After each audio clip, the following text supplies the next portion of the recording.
you say so. You see it? And she was so good to me. Well, I like it. I'm gonna get it. And she be waiting for you. Check her out. Look at that. With the pretty beige eyes.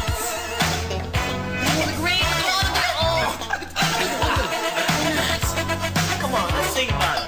I don't feel like it.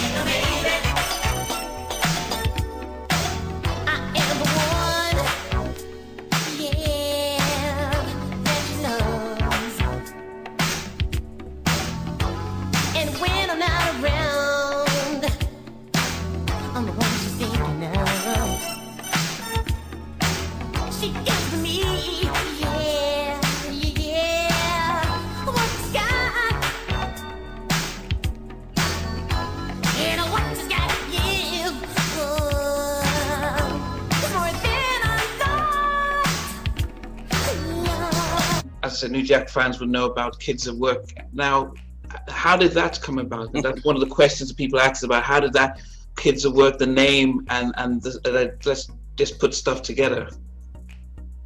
Well, we didn't come up with the name. We didn't come up with the name, the concept, or anything.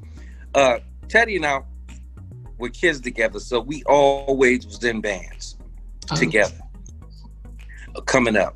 So Teddy also used to play with this older band in basically, young, older clubs, speakeasies. And so in those clubs, you had basically administrators, you had A&R people, you had drug sellers, everybody was mingling together. Well, he met Gene Griffin first. And Gene Griffin at the time had Sounds of New York Records, which the group In Deep was on. Last night at DJ Saved My Life. Okay, yeah, I know. And so he was looking, right. He was looking for a young kiddie group, even though we wasn't kids at the time. I think we were like, by that time we was like 15, 16. I was 16 turning 17, and Clurel was 18. So he was looking for this group, and Teddy called me and asked me to come down to 59th and Columbus Circle because he think he got a deal for us. Well, when we went down there, we went to 59th Street, and it was Gene Griffin's office. And he immediately saw us, looked at us up and down, asked us to sing a little bit. We did that. And immediately he said, okay, I'm going to sign you guys. But we didn't know anything about publishing or anything. We were just happy to finally get a record deal. But without your parents, without lawyers, did you get your parents? No, none of that. Because our parents were different. Our parents was like, at that particular time, Teddy Riley's mother did. Mrs. Riley was very supportive and whatever. My mother was different. It was like, she was a beautiful mom, but she was like, okay, that's a far-fetched dream. Get a job. Get a summer job. And I was like, it wasn't regular job, get a summer job. Okay. So, they didn't believe it until they actually saw it.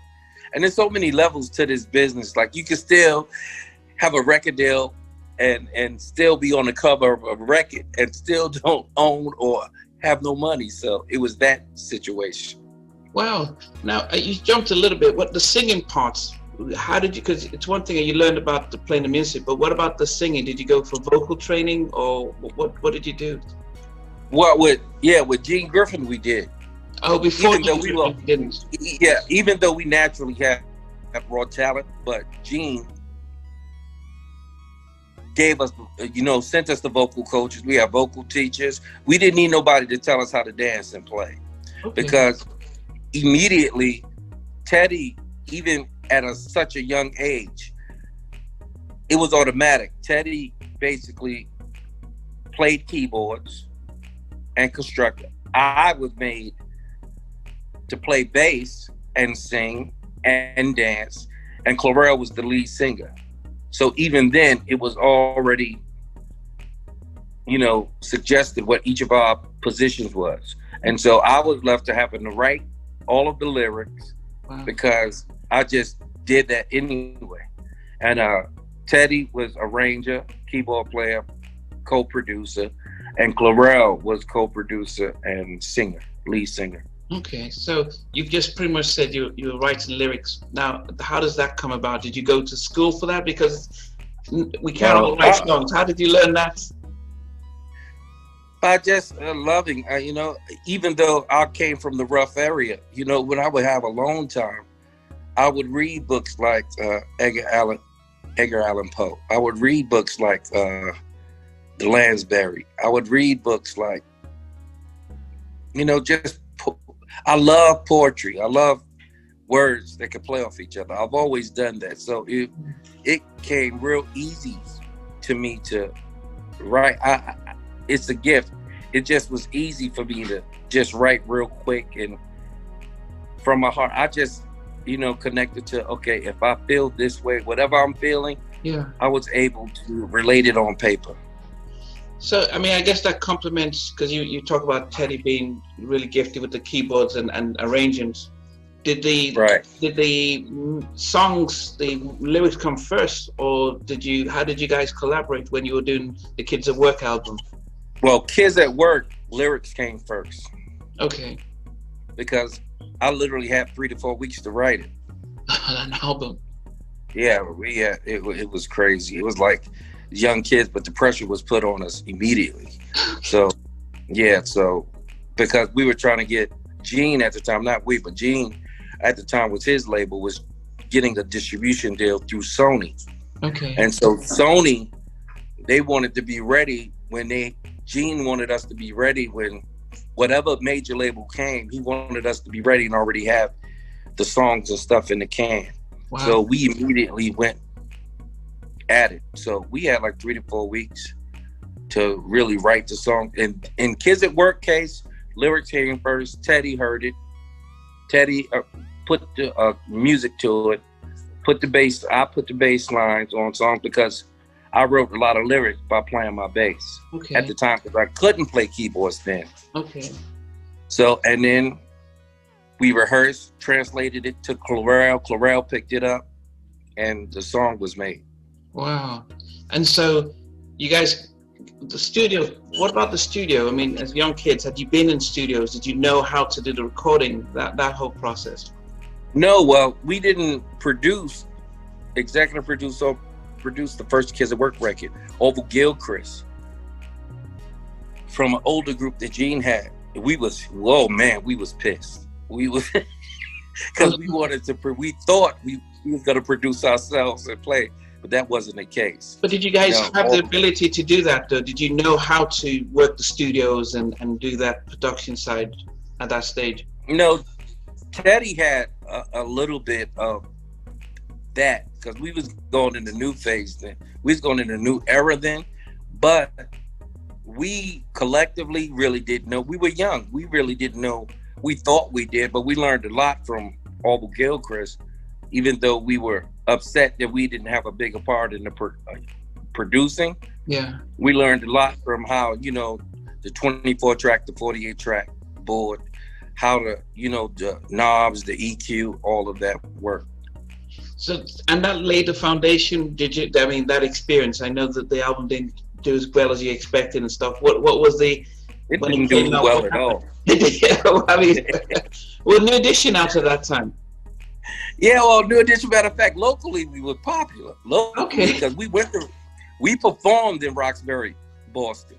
Wow. And Bobby Brown and Mike, they came backstage. Oh, you might. Not that young. Wow. Yeah, and we headlined. We sold it out. And wow. We had, and that was the experience we had because we had girls, we couldn't even get in, we was in a limousine. We couldn't even get into the place because they was rocking the car. They wouldn't let us out the car. They was screaming because locally, on the East Coast, we were very popular, even though we had a half of a hit, which was singing Hey Yeah, but these kids knew all of the songs. I guess because they were so used to New Edition, they were waiting for something else. for someone to have competition. Yeah. And matter of fact, Bobby and Mike came backstage and said, wow, because they never seen, they thought they had it locked down, but we played live. Wow. So we played instruments and dancing and singing legitimately. Wow. Even though we didn't hit, we had that on lock. What do you think, looking back, and especially now with your career, what do you think what was wrong with why you didn't emulate the success of New Edition at that stage when you had all the talent? Well, first of all, Gene Griffin became incarcerated. So he went away. Okay. So right at the third single, because Sony really believed in us. Wow. And they wanted to put the record out, but it was almost like a high-profile production deal. Everything was through Sounds of New York Records. So once that didn't happen, it was like we was left in limbo. We didn't know what to do, and the record company wasn't talking to little kids or young teenagers. That wasn't happening. So it was a wrap. You know, we still did at least tried to do a couple of shows on our own and stuff, but we didn't have the experience as a manager and stuff back then at all. We didn't know the business.